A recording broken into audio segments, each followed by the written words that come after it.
বাহ, শাড়িটা তো অনেক সুন্দর ভাইয়া। শাড়িটা আমার অনেক পছন্দ হয়েছে। শাড়িটার দাম কত?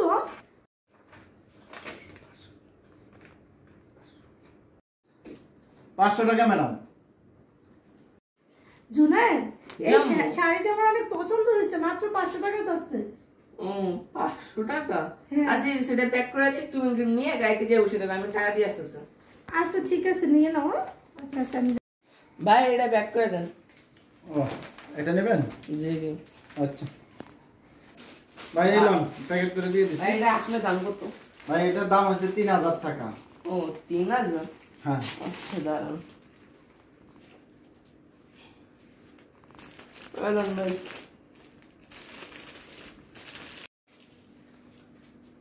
ভাই কমিশন দিলেন না? আপনার যে মায়ের সাথে মিথ্যা কথা বললেন। আপনার আবার কমিশনও লাগবে? ভাই মায়ের সাথে মিথ্যা কথা বললেন, কমিশন দিলেন না? একদম বাজার সাজানো এনে চুপে বসে। শাড়িটা কি সুন্দর হয়েছে না, তখন ভালো করে দেখতে পারিনি। খুবই সুন্দর হয়েছে শাড়িটা। এসো কি না? জি ম্যাডাম। এখানে এসো, এদিকে এসো, বসো এখানে বসো। কোন জুনায়েদ আমার মার্কেটে যাই এই শাড়িটা 500 টাকায় কিনে দিয়েছে। দেখো তো কি সুন্দর শাড়িটা। এত সুন্দর শাড়ি আমি 500 টাকা কিনে দিয়েছি। হ্যাঁ কি কোন ম্যাডাম? আমারও বিশ্বাস হয় না যে 500 টাকায় এত সুন্দর শাড়ি পাওয়া যায়। এত সুন্দর শাড়ি আমি 3 বাসায় কাম করি ম্যাডাম। অনেক ম্যাডাম বোধ এরকম সুন্দর সুন্দর এরকম সুন্দর সুন্দর দামি শাড়ি এর, কিন্তু এত 500 টাকা না ম্যাডাম।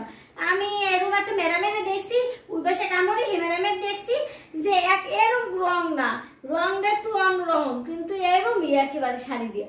এটা 3000 টাকা কিনছে, আর আমি কোন এটা 500 টাকা। তো মোর এই পরনের শাড়িটা দেখেন, এরাই যদি 500 টাকা হয়, তো আপনার শাড়িটা কেন 500 টাকা হয়? এটা কত সুন্দর একটা শাড়ি, দেখছেন আপনি? হ্যাঁ সুন্দরই তো, তবে 500 কি টাকা মনেন যে মানে দেশ কমে কি হনে না? কে না দেয় আপনার এই এত সুন্দর শাড়ি 500 টাকা? এই শাড়িটা কি সুন্দর, দেখছেন? আর এটা কি শাড়ি? মোলা কিনে আনছে, আমি গেছিলাম সাথে। কি কোন যে এই এত সুন্দর শাড়ি জীবন 500 টাকা হইতে? কি সুন্দর শাড়ি। যা যা যা, তুই কামে যা। আমার পোলা কিনে দিয়েছে, আমি ওর লাগেই বুঝবো না, তুই এনে যা। এত সুন্দর শাড়ি 500 টাকা কমে যে কি কথা মনে আল্লাহ তুই কাম কর। আসবো এক বাসে। জুনায়েদ, জামু বাবা বাবা তুমি আমার সেদিন একটা শাড়ি কিনে দিলা না? ও ওই শাড়িটা সুন্দর হয়েছে না গো? সুন্দর হয়েছে। আর আমি আরো ভাবি করতে 4-5 জনের দেখাইছি সেই শাড়ি, আমি সবাই করতেছে আমরা 500 টাকা করে দিব, আমাকে 5টা এনে দেন।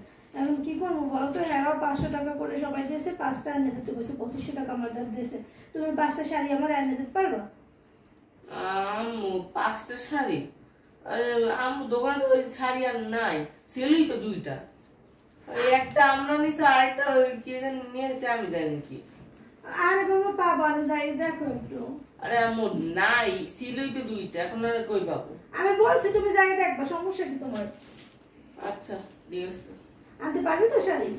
আচ্ছা ঠিক আছে। এই শোন, কি আম্মু? আনতে পারবি তুই শাড়ি? আচ্ছা ঠিক আছে। তুই আমার লাগে মিথ্যা কথা বললি কেন বল? কি আম্মু? ওই শাড়ি তো 500 টাকা করে না। আমি তো দোকানদারের কাছে গেছিলাম, জিজ্ঞেস করছি, আমার সন্দেহ হয়েছে যখন, তখন দোকানদার তো আমার সব সত্যি কথা বলে দিয়েছে, শাড়ির দাম 3000 টাকা। তুই আমার সাথে মিথ্যা কথা বললি কেন বল?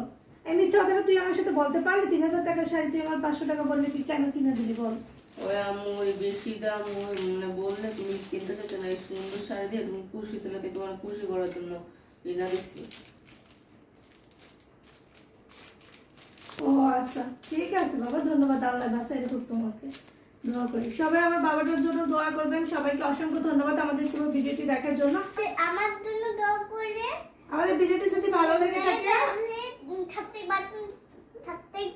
করে দিবেন এবং ভিডিওটি শেয়ার করে দিবেন, লাইক করে দেবেন। আল্লাহ হাফেজ। আল্লাহ হাফেজ, বাই বাই।